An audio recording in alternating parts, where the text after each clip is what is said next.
Good evening. Welcome to CCB News, the most unbiased news network in the nation. I'm Smai Shah. I'm Rohan Singh. I'm Rudy Gupta. And tonight we will be discussing one of the most influential developments of the 19th century, immigration. Now, before we can discuss the impacts of immigration in modern society, we must learn a little bit about its history.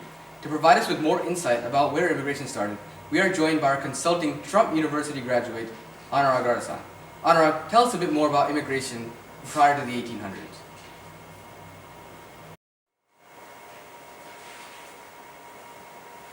Thanks, Riddick. Now, we know immigration started over 20,000 years ago when the ancestors of the Native Americans came to America through the Bering Strait. Years later, in 1000 AD, the Vikings explored Northern America. Later, in the 17th century, we see the first instance of European colonization in America, a big step toward the America we know today. As America began to grow, we see more and more European immigrants, specifically Scots-Irishmen, pouring into America looking for work. Thanks, Doc Bubba. In the late 1600s and the early 1700s, there was a mass migration of Europeans to the Americas. In 1700, around 2,000 Germans settled in New York and Pennsylvania. Later, in the mid-1700s, many more Germans settled throughout the country, and by the beginning of the Revolutionary War, about one-third of the Pennsylvania population was German.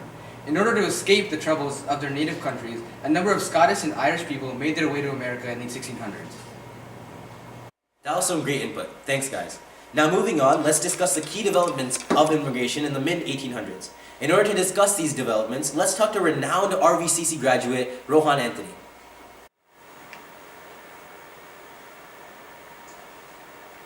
Thanks, Rohan. The early Congresses could do little to affect immigration. In the early years of the Republic, immigration was light. 6,000 people a year on average, including French refugees from the revolt in Haiti. By 1806, the flow of immigrants was reduced to a trickle. In fact, the War of 1812 further reduced this flow of immigrants. However, shortly after, the start of the Industrial Revolution had become an attraction for immigrants all over the globe. In pursuit of the rumored California gold rush, many immigrants from Europe and Asia flooded into the country. There was a significant increase in Irish and German immigrants from between 1830 and 1900, who immigrated due to crop failure. During that time span, 3.8 million Irish and 5 million German immigrants entered the US.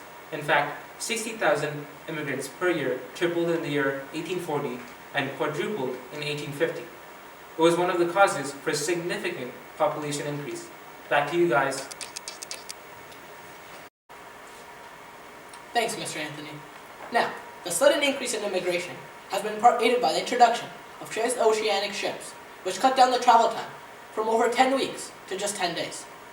It is also the result of the problems in their respective regions, the potato famine in Ireland, and the collapse of democratic revolutions in Germany, among other issues. But implications of this include extreme overcrowding of major cities. Additionally, the new immigrants from varying cultures led to many culture classes. Many of the altercations revolved around religion. Roman Catholicism still had a negative preconception in the eyes of many Americans. A majority of the new immigrants were Catholic. Conflict was inevitable. Finally, this also brought a new emotion among Native Americans. Americans' reaction to this migration would come to be known as anti-foreignism. It was fueled by their fear of the threat that the immigrants posed. People at the time were increasingly wary of them stealing their jobs, outvoting them, and maybe even overwhelming them. Overall, this boosted foreign immigration during the mid-1800s, added wealth, resources, and an increase of power in the nation.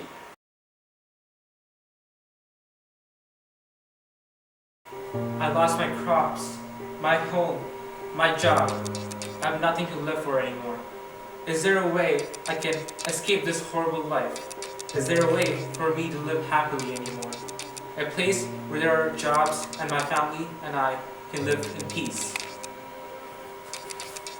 Yes, there is, and that place is America. Let's go right now.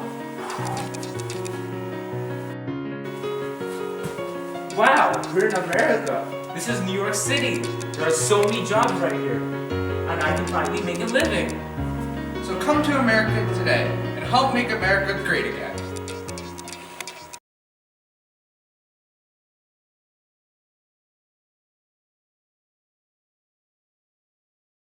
Welcome back to CCB News. As we've learned from the course of our nation's history, any advancements made economically or politically to a nation have been fostered by key individuals. For example, in the late 1900s, Nelson Mandela was the driving force for the ultimate end of the apartheid system in South Africa. Likewise, the advancements in immigration brought along several key figures in the 19th century. Mr. Anthony, give us a little info about these crucial individuals. Well, where should I begin? In the early 1800s, the U.S. War Department purchased Ellis Island from New York merchant Samuel Ellis. The island was used to store ammunition and to help fortify the military during the War of 1812. Later, in the mid-1800s, when immigration increased in America, this island was transformed into a station that immigrants could come through. Ellis Island allowed a massive amount of immigrants all over the world to enter America. Indirectly, Samuel Ellis allowed for the modern immigration which takes place today. In addition, Karl Schurz was a key example of an immigrant living a successful life in America. He was a German revolutionary, American statesman and reformer, and was the first German-born American to be a U.S. Senator. Schurz contributed richly to the elevation of American politics. He was an inspiration to immigrants in showing that if they worked hard, they could achieve what they wanted. It also emphasized that foreigners were not bad, but good for the nation's growth. Back to you guys. Wow. There is no doubt figures such as Ellis and Schurz played a crucial role in the development of immigration. So now that we know a lot about immigration during and prior to the 1800s, what about after the 19th century? Well, that's next on CCB News. We'll see you in a bit. Have you ever felt upset? As if all the world's pressures were pushing down on your nimble body, forcing you in every decision you make? Have you ever felt lonely? As if there was not one person out there who understands your feelings? Not one person you can truly connect to? Have you ever felt depressed? As if each decision you make turns out to be the wrong one, taking you down a path that will eventually ruin your life?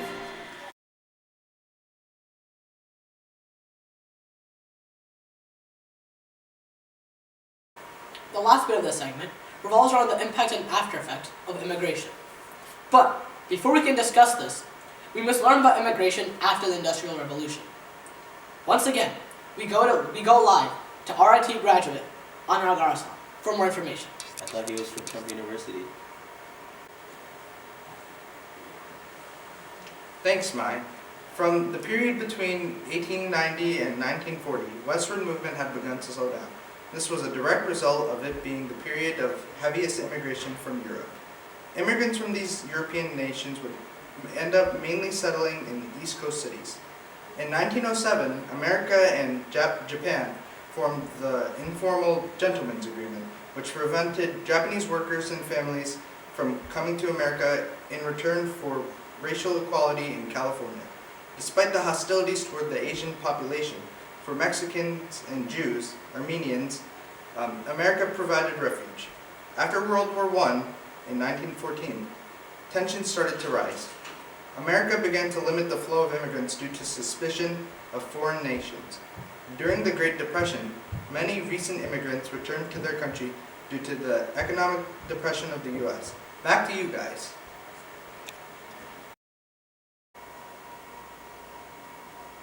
In the 1960s, however, calls for immigration reform were growing louder.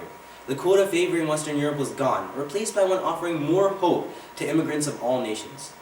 These changes were extremely immediate, as within 5 years, Asian immigration more than quadrupled. Immigration rates through the 1990s and 2000s soared, as the US was becoming more and more ethnically diverse. And to attempt to end full circle, immigration is the reason why all three of us are here today. And with that being said, we would like to thank everyone tuning in to today's newscast. I'm Rohan Singh. I'm Smasha, I'm really Gupta. and this has been CCB News.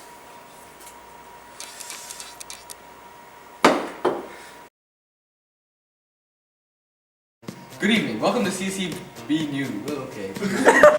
Welcome to CCB News, the most unbiased station in the news network. Good evening. Welcome to CCB News, the most unbiased station. Good evening. Welcome to CCB News, the most unbiased station in the network. Oh my goodness.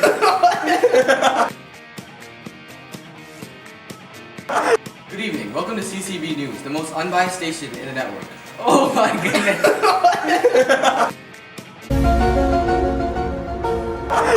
Legendary. Unbiased news station in the nation. Network in the nation. Society. We must learn a little bit about its history. Now, their immigration started. We are joined by our consulting instructor. In 1709, around 2,000 Germans settled in New York and Pennsylvania. In the late 1600s and early 1700s, there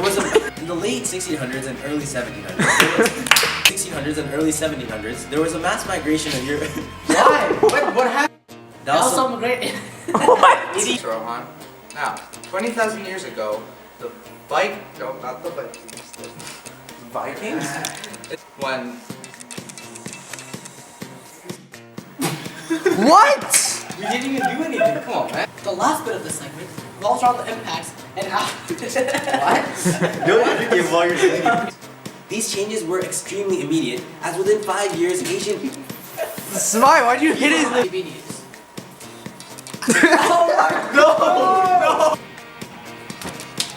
Let's go. Okay. Wow. There was no doubt.